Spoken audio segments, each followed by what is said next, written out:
Fala, rapaziada! Estamos começando aqui mais um episódio do Segue o Papo Podcast e hoje eu estou com Ana Carolina Fernandes, mais conhecida como Aninha, e ela é carioca, casada, 39 anos, tricolor flusão, parabéns inclusive pelo título recente da Libertadores da América.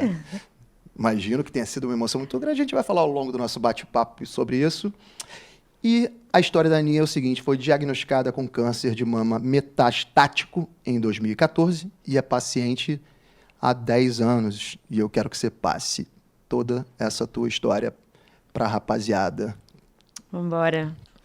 Obrigada pelo convite. De nada, seja muito bem-vinda, querida. Ainda mais nesse mês tão importante para as mulheres. Exatamente, por isso que você está aqui, porque você representa e muito a classe. Obrigada. Então, como você falou, eu sou paciente de câncer de mama metastático desde fevereiro de 2014. Estou em 10 anos em tratamento. Para quem não sabe, o câncer de mama, quando ele vira metastático, ele passa a não ter mais cura. Então, o tratamento que eu faço desde o início é um tratamento de controle, mas que me permite ter uma excelente qualidade de vida, como, enfim, você acompanha. E eu vivo muito bem, apesar do diagnóstico, né? Voltando um pouquinho no tempo, no final de 2013, lá para outubro mais ou menos, eu tomando banho descobri um carocinho na minha mama, passando sabonete mesmo, nem era fazendo autoexame, eu não tinha o costume de fazer autoexame. Você não tinha esse hábito? Não tinha. Passando sabonete, descobri um carocinho na minha mama, que eu tinha certeza que bem pouco tempo antes não estava ali. Procurei o meu ginecologista da época, que já me acompanhava há um tempo. Ele me examinou, me pediu um exame de imagem e me falou que não era nada. Hoje, pela experiência que eu tenho, pelo conhecimento que eu tenho, pelo laudo daquele exame de imagem, ele deveria ter investigado mais, sabe? Acho que houve um erro médico aí, ele obviamente não é mais meu médico. E ele me disse que não era nada, que era para eu voltar 6 meses depois. E assim eu fiz, né? Então, isso foi mais ou menos outubro de 13, quando foi início de 2014, em janeiro, eu comecei com muita dor na coluna, assim, mas era uma dor que me paralisava. Eu trabalhava aqui no centro, eu vinha trabalhar, eu voltava morrendo de dor, e eu nunca ia imaginar que aquela dor na coluna tivesse alguma coisa a ver com aquele carocinho da minha mama. Então, eu comecei a tomar primeiro o remédio analgésico normal para dor, não passava dor. Por fim, eu já tomava remédios super fortes e não passava dor. E eu vi que era alguma coisa ali que eu precisava realmente investigar. De início, eu achava que, assim, provavelmente eu fui trabalhar de salto e foi isso. Ou fiquei no computador muito tempo, postura ruim. Eu nunca imaginei, né, que fosse uma coisa tão grave. Sim. Natural. E aí, eu resolvi procurar um ortopedista, porque eu ia fazer uma viagem no carnaval para a Europa. Ia ser minha primeira viagem com meu namorado da época, que hoje é marido. E eu resolvi procurar um ortopedista para avaliar, para entender o que estava acontecendo na minha coluna. E foi aí que o nosso mundo se abriu, né? Eu descobri, obviamente através de muitos exames, que eu estava com câncer de mama e que a dor que eu estava sentindo já era metástase nos ossos. A doença já tinha ido para os ossos e naquele momento era costela, coluna e lombar e posteriormente a gente descobriu que tinha no fígado também. Caramba. Então assim, aos 29 anos, cheia de planos, cheia de sonhos. Uma viagem batendo a porta. Uma viagem que foi cancelada logo na primeira consulta. Eu não tinha noção da gravidade do que eu ia viver. O câncer era muito distante da minha realidade. Eu não tinha familiares com câncer. Não tinha histórico familiar. Não tinha histórico familiar até então. Não tinha nenhum amigo, ninguém que eu acompanhava próximo de mim. Então, eu nem sabia que quando ele virasse metastático, quando um câncer virasse metastático, que não teria mais cura. Eu nunca tinha ouvido falar isso antes, sabe? Entendi. Como é que você recebeu? Porque você, né, chegou no ortopedista, o ortopedista pediu exames mais minuciosos para descobrir até então o câncer, mas como é que essa notícia chegou para você? Na verdade, não sei nem se você sabe disso, mas quem descobriu foi o Diego antes de mim, né? O Diego, meu marido, para quem não sabe. E na verdade, assim, foi o seguinte, eu fui no ortopedista na hora do almoço, aqui no centro, peguei no meu plano de saúde um ortopedista que fosse no centro e eu fui no meu horário de almoço. ele me solicitou um exame que eu estava com dificuldade para marcar porque estava muito próximo do carnaval. Ele conseguiu me encaixar para eu fazer o exame num sábado, numa clínica de um amigo dele na Lapa. Eu fui fazer esse exame e na segunda-feira ele me mandou um e-mail, eu lembro que, enfim, 10 anos atrás. Ele me mandou um e-mail pedindo para que eu voltasse no consultório dele na hora do almoço, na hora que eu pudesse, no caso, eu fui na hora do almoço, para que ele pudesse me falar mais do exame. Naquele momento, ele já sabia que tinha alguma coisa grave, mas ele não teve coragem de me contar. Eu estava sozinha, correndo, na hora do almoço. Não, mesmo presencial. Quando eu cheguei lá, ele não teve coragem de me contar. Nem presencialmente ele teve coragem. Não teve coragem de me contar. Ele falou, olha, tem alguma coisa aqui que a gente não sabe direito o que é, vou precisar investigar mais. E aí ele me passou mais um monte de exame. E eu estava correndo, porque eu ia sair de férias no carnaval, ia tirar um tempo a mais. Então, eu estava com muito trabalho para passar para minha colega que iria ficar no meu lugar durante a minha ausência. Então, eu tirei foto dos exames e mandei para o Diego. Falei, olha, ele falou que deu alguma coisa aqui, ele quer que eu investigue mais, eu vou ter que fazer esses exames e o laudo do exame é esse. E alguma coisa, você não interpretou de forma alguma que isso pudesse ter alguma relação com câncer. Não. Alguma coisa que deu, mas na área ortopédica. Exato, exatamente. Eu nunca imaginei que pudesse ser algo do tipo. Só que o Diego ficou curioso, estava com tempo que eu não estava, e ele resolveu investigar sobre os exames. Daí ele já passou para um amigo dele que é médico, que passou para minha tia, que é a médica da família, e por fim ele teve meu diagnóstico antes de mim. Eu lembro que nesse dia, à noite, eu saí para jantar com 2 amigas. Ele fez questão de ir me buscar, onde eu fui jantar. Achei aquilo meio estranho, porque eu poderia voltar para casa sozinha, como eu sempre voltei, mas ele quis me buscar. E no dia seguinte, essa minha tia me ligou. Ele me convenceu a contar para minha tia mais sobre o exame, que ela já sabia e ela fingiu que não sabia. Uhum. E ela me sugeriu um médico para eu ir no dia seguinte da confiança dela, que já seria um oncologista e eu não sabia. Não sabia também. Ninguém teve coragem de me contar. Cara. Mas eu lembro que eu acordei no dia seguinte, eu me arrumando para trabalhar. Eu cheguei a trabalhar de manhã. Meu médico era de tarde. E aí eu combinei com o Diego. Ele me deixou na empresa de manhã e foi me buscar na hora do almoço pra gente ir pra Barra, que o médico seria lá. E eu lembro que quando eu voltei do banho, ele estava aos prantos. E eu falei, gente, o que está acontecendo? Ele, tô preocupado com o seu exame, com seus exames. Eu falei, não, mas não vai ser nada demais. Coitada de mim, né? Não, porque ele devia estar sendo, porque guardar uma Exato. coisa assim e lidando com a pessoa diretamente. Exatamente. É uma... E ele não teve coragem de me contar, assim como minha mãe, minha tia, ninguém.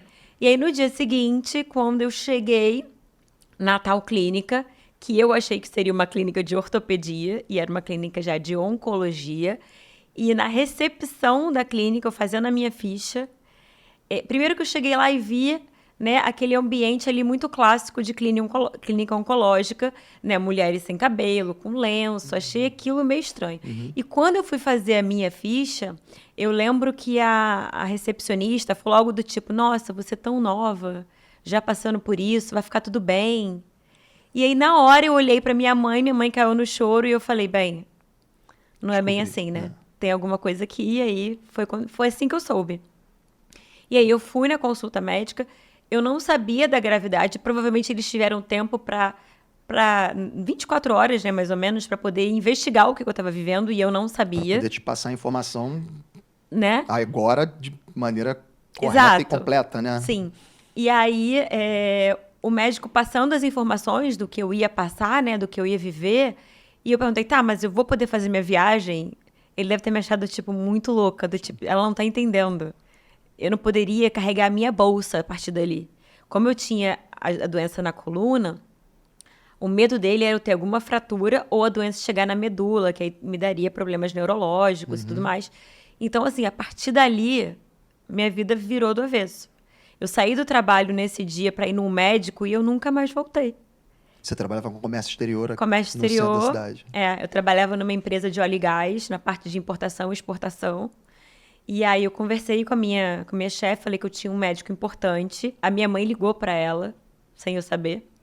Também ela já sabia. Então, quer dizer, você foi a última a saber. Exatamente. Fui o marido traído da situação. Então, foi assim. E aí, E nesse dia que você estava no médico, você estava no médico com a sua mãe, nesse dia que você tomou conhecimento de tudo, essa né? minha tia, que é médica da família, o Diego, a minha mãe e meu padrasto. Entendi. Então foi uma galera. Isso também deve ter despertado assim, É. pô, cara, tá vindo todo mundo, É, o né? que tá acontecendo? Todo mundo queria estar ali do meu lado, né? Mas e aí, como é que você... Então você sentou, você conversou com o médico, e aí o médico, ele te falou isso tudo. Ele falou tudo isso e falou, olha, a gente precisa começar um tratamento para ontem, né? Eu comecei com radioterapia na coluna, até para dor, porque eu tinha muita dor. Então, eu tinha que fazer mais alguns exames para saber qual era o tipo de câncer que eu tinha, né? Porque são muitos tipos de câncer de mama diferente. Então, qual é o subtipo da doença para começar um tratamento de fato. Mas enquanto saía esses exames que demoram, ainda mais que teria o carnaval e a gente perderia muitos dias úteis, eu comecei durante o carnaval a fazer radioterapia na coluna, até como forma de aliviar a minha dor, que era uma dor insuportável, e pra gente não perder tempo, entendeu? Então eu comecei o tratamento durante o carnaval, eu comecei... Então você entendeu realmente que a viagem, a ficha caiu, né, de certa Sim. forma, e você começou a fazer o tratamento quase que imediatamente. Quase que imediatamente. E você, quando entendeu a gravidade do que você estava passando, você perguntou qual era a tua expectativa tipo assim, qual é a minha cura, como é que vai ser, eu preciso fazer o quê para me curar e tal? Ou ele já te disse realmente que era uma coisa que não tinha cura? Ele também... Ele já, Não falou. Ele Não. também não falou? Ele não falou e ninguém me falou, na verdade. Eu comecei o tratamento achando que eu faria um tratamento, uma cirurgia, uma quimioterapia, uma radioterapia e voltaria para minha vida. Eu não sabia que eu ia ter que tratar para sempre. Mas pelo menos Eu eles te demorei. disseram onde o câncer estava. Sim. Sim, então eles falaram, o câncer está aqui, É. aqui. Na mama e nos ossos eu sabia. A mama porque eu tinha o carocinho na mama e os ossos porque eu tinha dor. O fígado saiu depois de alguns exames e eu não sabia. E ninguém me contou, na verdade. Eu descobri depois de uns 3, 4 meses. A minha mãe tinha medo de que se eu descobrisse que estava tão né, generalizado, eu não queria nem tratar, sabe? Tipo, eu o seu abandonar... mental fosse... Exato. Então, ela proibiu as pessoas de me contarem. Então te contaram parcialmente, Parcialmente. o suficiente para você ter... Noção de parte da gravidade. Noção de parte da gravidade, fazer um tratamento e não afetar o teu mental. Exato. Ou seja, deixa ela focada no tratamento, vamos segurar um pouco a informação. Então, você começou a fazer o tratamento e né, focando na recuperação Sim. até então de uma coisa que não te contaram que não tinha cura. Não tinha certo? cura, exatamente. E aí, como é que foi essa sequência? Então, você começou o tratamento durante o carnaval que você iria viajar, né? Quando eu descobri que a minha mãe tinha escondido isso de mim, eu fiquei bem bravo com ela. Mas hoje em dia eu vejo que foi muito bom, assim. Pro seu bem, né? Pro meu bem, claro. Mas os pais sempre sabem o que é melhor pra gente, né? A gente não pode questionar isso. Né? Exatamente. E eu comecei uma corrida contra o tempo. Acabou que esse médico que eu fui inicialmente e eu fiz o tratamento de radioterapia não foi o médico que eu comecei de fato o meu tratamento, que é o que me acompanha até hoje, que é um específico de câncer de mama. E comecei, assim, uma corrida contra o tempo. Eu lembro que esse médico, que é o que me acompanha hoje em dia, né? Eu lembro que ele fazia uma forma para mim muito didática, para eu entender o que estava acontecendo, sem saber também que não tinha cura. Ele nunca chegou para mim e falou, vai ter cura, mas também nunca falou que não ia ter. Tipo assim, eu descobri. Vamos fazer o tratamento. Exato. E na tua cabeça, se eu tô fazendo um tratamento, é porque eu tô buscando a cura. Exatamente. Esse foi o raciocínio dele, com certeza. E ele conversou com a minha família na época e falou, olha, se ela não responder muito rápido, ela tem 6 meses de vida, no máximo. E se ela responder rápido, talvez 2 anos. Caramba. E isso tem 10 anos. Então, assim... Hoje, ele olha pra mim hoje e fala, você é inexplicável, assim, é um milagre. Não, é explicável porque você vai falar ao longo do nosso bate-papo aqui. Mas vem cá, cara, então quando é que você tomou conhecimento dessa informação? Ou seja, se não responder bem 6 meses e se responder bem 2 anos, quando é que você tomou? Que você falou até que ficou chateada com a tua mãe. Depois de algum tempo, talvez, sei lá, quase um ano depois. Quase um ano depois. Eu já tinha passado da minha expectativa de vida quando eu descobri que eu tinha aquele prazo de vida. E como é que você descobriu? Eu descobri, eu fui contar a minha história na empresa que eu trabalhava na época, em outubro. Eles pediram para eu ir lá, para eu contar o que eu estava passando, até para quem não sabia, quem não era do meu setor e não sabia o que eu estava vivendo, né, entender o que estava acontecendo. e como forma de alerta também. E eu lembro que o meu pai foi comigo. As pessoas não deixavam eu fazer muitas coisas sozinhas nesse início, sabe? Tinham medo de eu passar mal, alguma coisa. E meu pai foi comigo. E quando terminou essa conversa minha lá, ele falou isso. Ele falou, imagina pra mim como pai saber. Eu acho que meu pai achou que eu sabia. Mas eu não sabia. Eu fui descobrindo as coisas meio assim, né? E aí, quando eu descobri que não tinha cura, eu virei voluntária do Oncoguia, que é a maior ONG de apoio a pacientes e familiares de pacientes do Brasil. E eles me mandaram um livro que eles têm, que é um manual do câncer de mama metastático, porque eu comecei a querer pesquisar, eu queria saber mais. Até hoje, eu sou muito engajada na causa, né? E eu estudo muito, eu quero saber o que está acontecendo lá fora, eu quero saber minhas possibilidades de tratamento. O que você não tinha de familiaridade com isso, hoje você tem completa Tudo. e total. Sim. É até engraçado você falar isso, porque quando eu tenho uma questão ou outra de emergência, assim, muito pouca, tá? Em relação à doença, não, mas assim, sei lá, uma dor de garganta, uma coisa que eu preciso de numa emergência, e eu chego lá falando, olha, eu sou paciente de câncer de mama metastático, o tratamento que eu faço é esse, eu não posso tomar isso, eu não posso aquilo. Sempre o médico ou a médica que me atende na emergência pergunta, você é médica? Porque assim, eu sei tanto sobre o meu quadro, mas mas isso aí, né, você deu esse pulo assim, e isso te ajuda muito, pode ter certeza absoluta. E a gente sabe que ajuda não só você, mas a gente vai falar isso aqui daqui a pouquinho. Pois é. E aí, quando eu recebi esse manual, que eles mandam para todas as pacientes que solicitam o manual, ali fala tudo sobre o câncer de mama metastático, inclusive que não tem cura.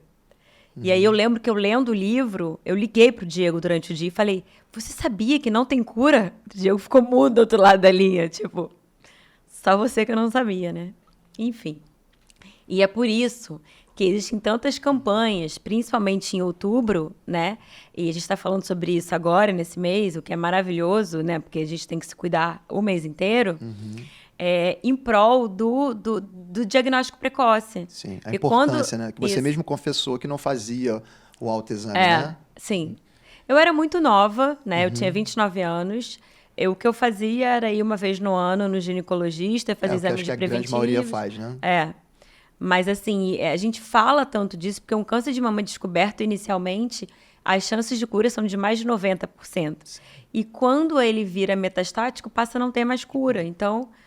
e quanto mais jovem você é, mais acelerado é o metabolismo e mais a doença, né? Prolifera. Exatamente. Entendi. As células vão se multiplicando sem parar, né? Então, me responde duas coisas, Aninha. Então, seu pai acabou te passando uma informação... Que eu não sabia. De super relevância, de uma maneira um tanto quanto inusitada, mas, coitado, com certeza ele não sabia, né? E ali, nessa preocupação em ti... Te poupar dessa informação. Quando você, então, teve, como é que foi esse teu trabalho mental? Tipo assim, peraí, cara, eu estava em tratamento e descubro que, inclusive, talvez eu já não era nem para estar aqui, então só tenho mais um ano. Como é que é isso? Como é que você trabalhou isso na tua mente, cara? Então, Rodrigo, eu acho que foi uma coisa, assim, juro pra você, mas uma coisa sobrenatural, assim. Aí a gente tem que falar de Deus, porque... Vamos falar. Eu acho que em vários momentos muito difíceis, ele me sustentou, sabe? Que bom. Eu acho que... Enfim, eu acho que assim, é humanamente impossível você lidar com tanta coisa sem você ter fé, sem você acreditar que tem alguma força maior. No meu caso, eu acredito em Deus. Sim, independentemente da crença da pessoa, tem que se apegar a alguma coisa. Que tá ali te apoiando e sabe, contigo. Então, eu acho que é Deus... E muito amor à minha volta. Sim, a tua família já percebi do início como é que já foi todo o tratamento do Diego, teu marido. Eu acho que foi no geral, assim, o Diego, os meus pais, minhas amigas, os amigos do Diego, todo mundo ali junto comigo. Muito abraçada. Muito abraçada. Eu lembro até que, pessoas que não eram tão próximas de mim resolveram, né, tá próxima naquele momento e tá ali, sabe, me dando apoio, me dando carinho, me dando qualquer coisa. E você viu quanto você era e é querida, né? Exatamente. Receber isso é um incentivo, imagino eu, né, para você lutar o quanto você pode.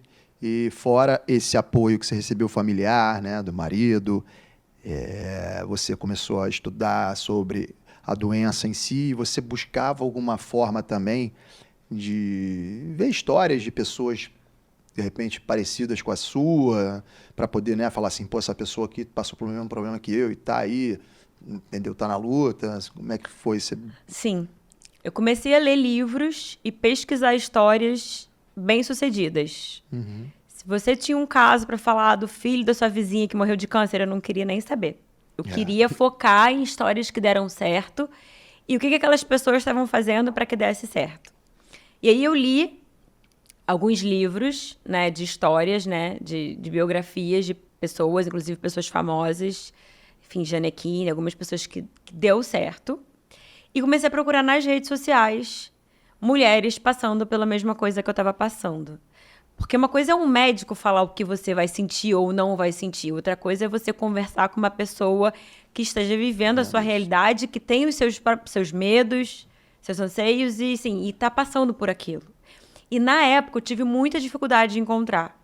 Eram pouquíssimas meninas que estavam nas redes sociais dispostas a dividir esse tipo de experiência. E foi então que eu criei o meu perfil no Instagram, né, o Fevereiro Rosa. Fevereiro porque eu descobri em fevereiro. Fazendo uma analogia com outubro rosa, com fevereiro porque você descobriu. Foi o meu mês rosa foi o fevereiro. E ao longo do tempo eu pensei em mudar o nome, mas depois eu pensei, não, eu vou deixar o fevereiro rosa porque as pessoas precisam entender que elas têm que se cuidar o ano inteiro, né? Sim. E não só em outubro, quando tem campanhas para te lembrar em relação a isso, Exatamente. né? A gente tem que ter, né, bons hábitos, fazer exames preventivos, se cuidar o ano inteiro. E aí eu criei o meu perfil. Inicialmente, eu era um perfil fechado. Só estavam ali realmente as pessoas que me conheciam, né? Os meus amigos do Diego, família. Eu fui morar na casa da minha mãe, em Niterói. Morei 6 meses na casa da minha mãe, o Diego comigo. Ela queria me acompanhar de perto, né? Cuidar da minha alimentação, ver meus efeitos colaterais. Eu morava com uma amiga em Copacabana e fui morar em Niterói com ela. Morei 6 meses. Eu não podia estar perto de muita gente. Minha imunidade era muito baixa. Então, eu não podia em ambiente fechado, eu não podia encontrar muita gente. Eu até brinco que o que o mundo viveu em 2020, com a pandemia, eu vivi desde 2014. De ter que ficar isolada, de não poder ir em lugar muito cheio, de ter medo de inimigos invisíveis, como a Covid foi, sabe? Então, assim, eu tive que ficar isolada realmente, porque qualquer infecção poderia piorar muito o meu quadro. E aí, eu resolvi criar... E foi que ano isso que você criou? Em 2014, logo no início. Foi logo no início, Foi logo então. no início. Eu criei porque era difícil para mim falar sobre isso no início, e as minhas amigas super respeitavam isso. Elas não me ligavam para perguntar as coisas, elas me ligavam para bater papo, para falar fofocas. E se eu tivesse confortável para falar, eu que falasse, ninguém me cobrava. Iniciativa sua, né? Exato. E aí eu resolvi criar esse canal que quando eu tivesse forte, quando eu quisesse falar sobre, eu postaria ali e as pessoas teriam acesso às informações no momento em que eu quisesse falar sobre isso. Entendi. E aí acabou que virou um perfil, né, bem maior do que eu imaginava. E quando é que você decidiu abrir o perfil? Porque você começou a colocar pra galera, eu entendi perfeitamente o que você falou. Então você começou a meio que dar informação, porque você sentia um milindre das pessoas ao te perguntar. Isso. Então você falou, cara, eu sei que as pessoas se preocupam comigo e eu vou dar usar uma forma de dizer o que está se passando comigo através do perfil Fevereiro Rosa. Por isso que era fechado. E quando é que você decidiu falar assim, vou abrir? Eu não sei exatamente quando foi, mas foram 2 momentos assim que, primeiro, muitas pessoas próximas de mim começaram a falar, uma amiga está passando por isso, adiciona ela. Um colega está precisando, né? Ou às vezes nem era câncer, mas assim, a pessoa está com problema de saúde e a sua forma de lidar está sendo inspiradora para mim, adiciona essa pessoa para dar uma força para ela. E aí eu vi que eu poderia ser a pessoa que eu busquei lá atrás de apoio e que eu não encontrei.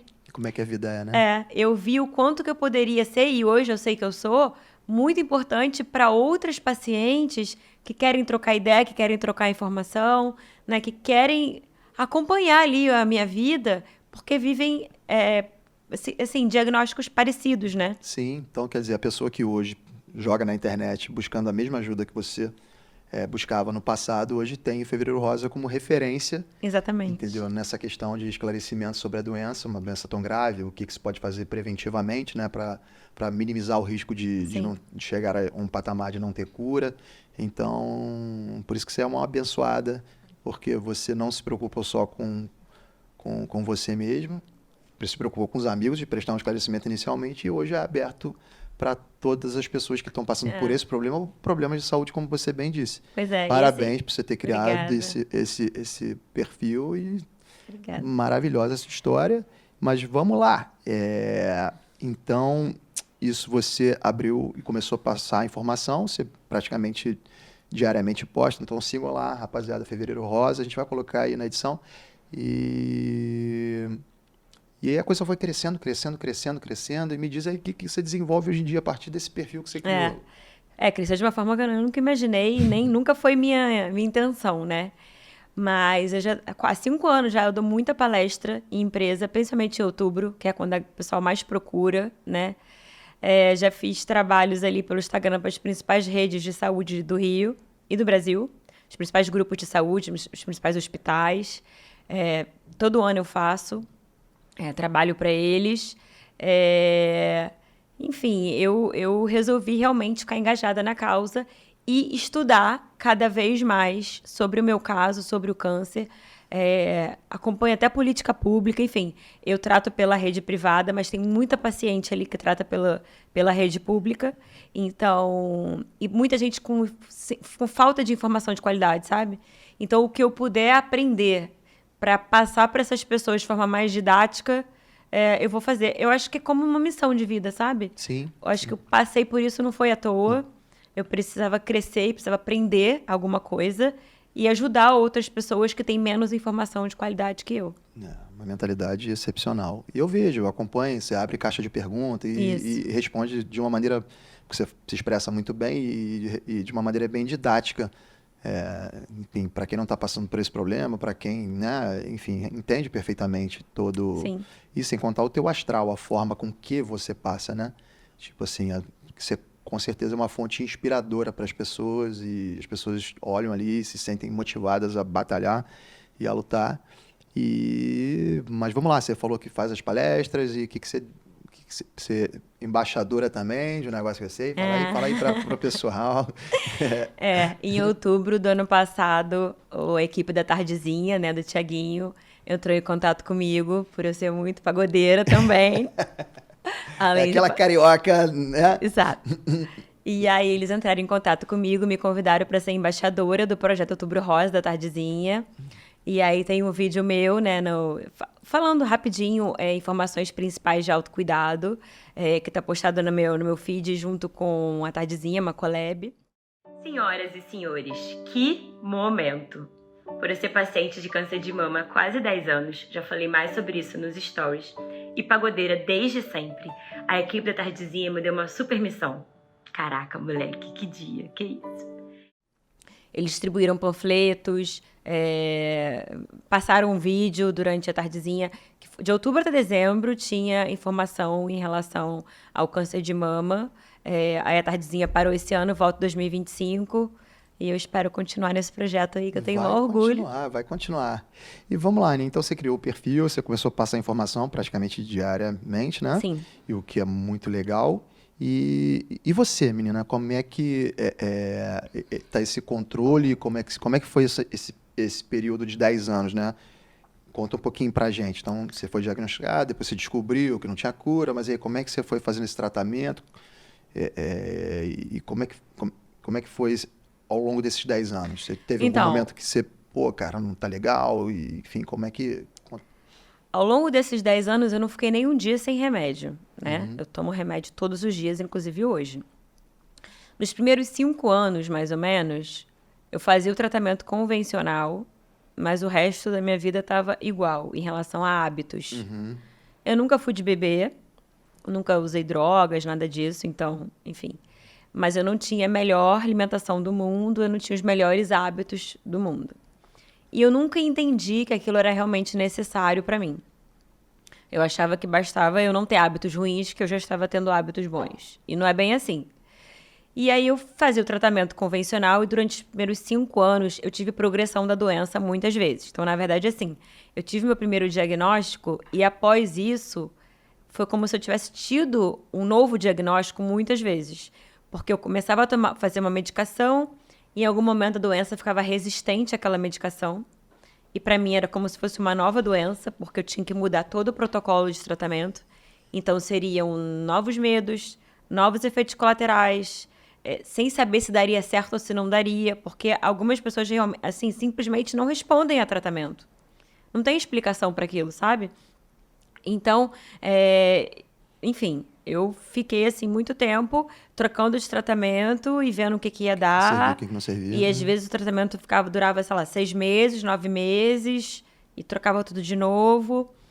E, enfim, bem difícil, fazendo muito exame para acompanhar bem de pertinho como estava. Sempre tentei levar de forma positiva. Obviamente, tive momentos difíceis, né? Assim, baques. Mas que duravam alguns dias e depois eu falava, bem, vamos lá, vamos Respirava enfrentar fundo de e falava, novo. vamos pra Minha irmã frente. sempre falou que eu tenho câncer, mas o câncer não me tem. E eu acho que é uma frase, assim, Frase sensacional. bem perfeita, né? É isso aí. E aí, um pouco antes da pandemia, 2019, eu resolvi mudar meus hábitos, porque eu comecei a ver muito estudo em relação a bons hábitos para paciente. Para quem não é também, mas principalmente para paciente oncológico, o quanto que faria diferença na minha saúde eu ter bons hábitos, né? O quanto seria protetor para minha saúde, a fim de não ter mais recidiva, né? Que quando a doença volta. Então, eu comecei a ler mais sobre isso, ver muitos estudos comprovados em relação a isso. E resolvi fazer exercício físico de verdade, porque antes eu entrava, fazia um pouquinho, saía. Aquele miguezinho só, né? Resolvi fazer de verdade e já são 4 anos fazendo sem parar. Assim, eu viajo às vezes uma semana, volto, mas assim, eu vou na academia, sei lá, 5 vezes por semana. Então, realmente, eu tenho uma periodicidade boa. E com isso, resolvi mudar a alimentação, assim, nada muito restritivo. Quando eu quero comer um doce, eu vou comer. Se eu quiser comer uma pizza, eu vou comer. Mas moderado. Mas de forma moderada, exatamente. Eu resolvi, assim, já que meu corpo pode produzir células ruins, que elas encontrem um ambiente contra elas e não um ambiente favorável para elas se multiplicarem ainda mais. Elas vão encontrar o ambiente mais saudável possível. Exato. Eu resolvi ajudar meu corpo a fazer a minha parte, né, para combater a doença. E nisso eu entrei em remissão, que significa que eu tô sem doença ativa, coisa que eu nem achei que fosse possível, que o meu médico se surpreendeu no início. Eu lembro que quando saiu o resultado desse meu primeiro exame, ele falou, olha, a gente vai começar a falar aqui de remissão.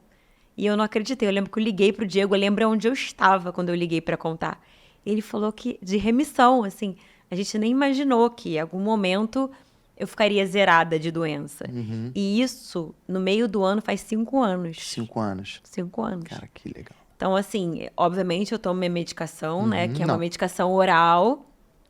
Faço meu tratamento diário, tomo 1 comprimido de manhã e 2 à noite, que age exatamente na mutação genética, que aí ao longo do tempo a gente descobriu que eu tenho uma mutação genética, então não importa quão bom fossem meus hábitos, em algum momento da vida eu ia ter meu diagnóstico. Posteriormente, a minha irmã descobriu também câncer de mama. Minha irmã teve 2 cânceres de mama diferentes. Ela tem a mesma mutação genética que eu. E aí, para ela, ter o meu exemplo em casa foi maravilhoso. Ela tá ótima, né? Ela jamais conseguiria agir diferente do que ela me acompanhou, né? Todos esses anos fazendo. Então, foi isso, entendeu? E aí, tô em remissão. Vou fazer até exame sábado. Agora, para saber como é que tá. Já deu certo. Amém. Então você começou a fazer o tratamento, né, que a gente conhece, que é quimioterapia, aquela coisa toda, queda de cabelo você teve? Tive queda de cabelo em alguns protocolos. Hoje em dia, o tratamento que eu faço não tem esse efeito colateral. Até algumas pessoas falam, o meu tratamento é mais forte que o seu, porque cai o cabelo. Não tem nada a ver. Isso depende de pessoa também, né? De pessoa e de tratamento, assim, sabe? Tem o venoso, tem o oral. Tem o oral que faz cair cabelo também, mas o meu, no caso, não tem esse efeito colateral. Eu fiz alguns tratamentos que fizeram cair o cabelo, principalmente o primeiro. E aí, a princípio, eu tinha o cabelo grande, né? Sempre tive. Eu fui cortando para ver se o cabelo menos pesado cairia menos. Mas continuou caindo. Obviamente, eu passei por todo aquele momento da minha família esconder cabelo embaixo do tapete para eu não ver e tal. Porque é muito sofrido. Você lavar cabelo, cair, você tomar banho, você dormir e acordar cheio de cabelo no seu rosto, no travesseiro, né? É muito... E a tua família é sempre atuante ali, né, cara? Sempre atuante, sempre atuante. E, enfim, e aí eu não cheguei a ficar 100% sem cabelo, mas ficou bem curtinho, bem falhado. Enfim, fiquei bem inchada também no primeiro momento, que eu tomava muito corticoide. Tive, né, muitas questões que hoje em dia eu não tenho. Você passou por esse isolamento, como você bem disse, né? Que você viveu a pandemia num determinado período. Sim. E hoje você toma um remédio normal, mas nada que afete a tua vida. Ou seja, muito pelo contrário, você tem uma vida normal, completamente normal. Normal, eu até esqueço, pra ser sincera. Você vai a estágio, foi muito, inclusive, ano passado. Foi muito. Muito. Você malha com mais frequência que muita gente aí, que sirva de lição, né? Pra galera aí que tem muitas amigas minhas que falam, você tem a vida mais saudável que a minha. Pois se alimenta muito bem, quer dizer, nunca foi de tomar bebida alcoólica, se bebe hoje é pouquinho, né? Só pra fazer companhia ao maridão, assim de leve, né? Enfim. Raramente. E fui a muitos estádios, como você falou. Inclusive, já fiz várias campanhas de Outubro Rosa em estádios. Conta isso, porque eu vi muita coisa, né? Eu já fui no GE, num Globo Esporte que teve especial pro Outubro Rosa. Assim, sempre querendo chamar a atenção, porque dá câncer de mama em homem também. É uma minoria, mas dá. Olha isso, eu te confesso que eu não sabia disso. É um percentual pequeno, mas tem. E aí é uma forma de chamar a atenção dos homens, não só para o câncer de mama masculino, muitas mulheres vão ao estádio, né? Como eu também. E independente das mulheres que estão lá, os homens que estão ali têm mãe, tem irmã, tem namorada, é uma né? conscientização da pessoa Geral. Passar para o pessoal de casa, para os amigos, para amiga, esposa, mãe. Então, assim, tem alguns anos que a gente já faz esse trabalho de Outubro Rosa. Tem um projeto muito legal em São Paulo, chama Marca Esse Gol, que leva pacientes para jogos de futebol e no intervalo entra com a faixa ou entra no início do jogo com os jogadores. Muitas vezes levam pacientes, torcedores para aquele time, para visitar. Eu, ano passado, já fui algumas vezes, mas ano passado, agora em outubro, eu fui lá, visitei o Maracanã, fui no vestiário do Fluminense, fiz tudo isso e tal. Eu não sei, acho que você nem sabe, mas eu dei uma palestra no Flamengo ano passado. Na Gávea. Que bacana, cara. Pra Flá TV, tem lá. Flá TV mesmo? Junto com a Rede Dores, me chamaram. E eu dei palestra no Outubro Rosa lá, pra Flá TV. Cara, que legal. Então, assim, pra você ver que a causa é maior do que o clubismo. Mas cara, então o teu perfil ele é sensacional e ele foi abrindo várias possibilidades para você ajudar as pessoas, né? À medida que você procurou inicialmente se ajudar e hoje ajuda muita gente e é convidada por muitas empresas para dar palestra, ou seja, essas ações também. E é o que você falou, a gente tem que esclarecer o pessoal não só em outubro, né? Por mais que tenha que ter um mês, enfim, mas a conscientização ela tem que ser o tempo todo, porque essa importância de uma descoberta precoce ajuda muito na cura. E é uma necessidade urgente da população, sabe? A cada ano que passa, não sei se você sabe, não sei se você tem números, mas são mais de 70 mil novos casos de câncer de mama no Brasil.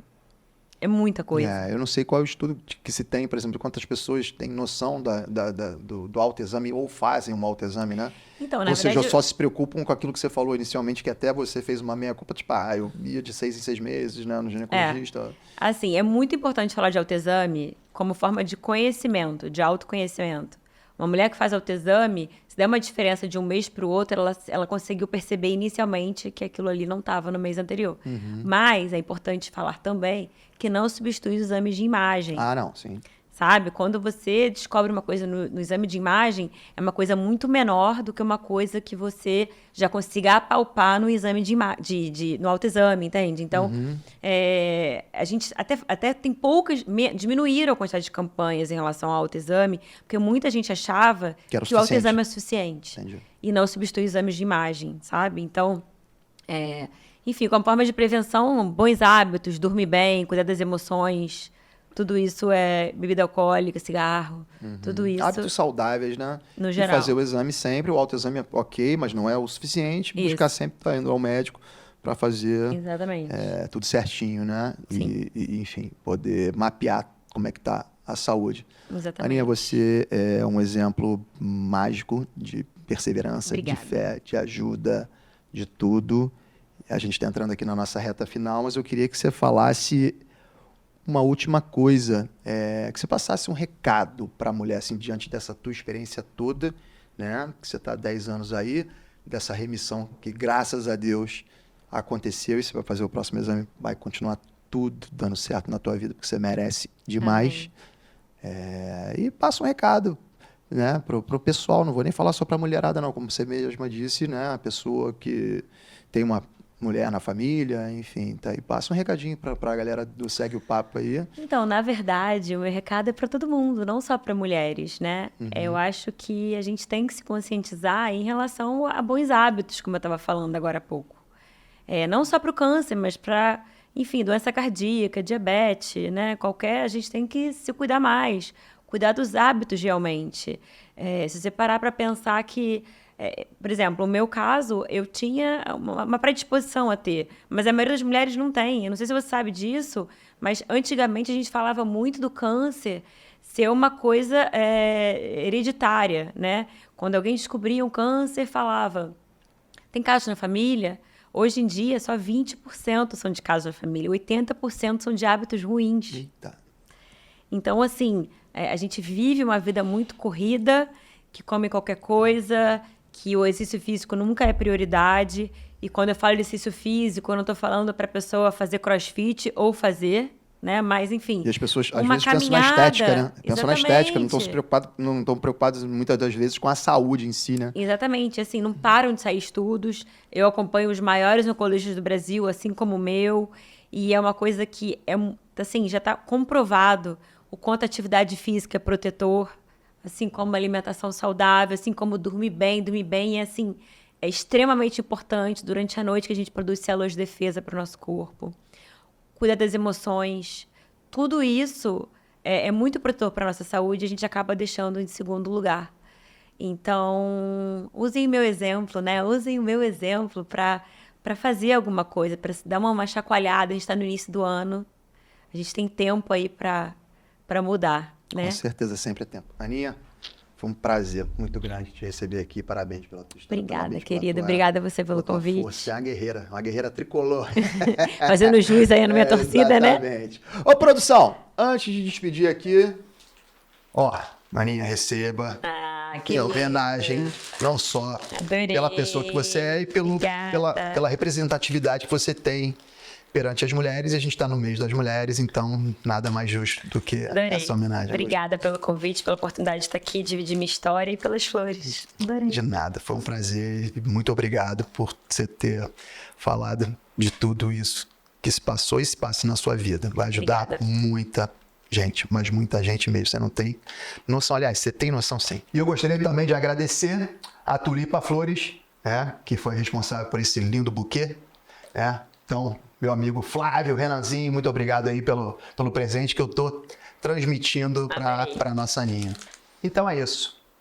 Segue o papo!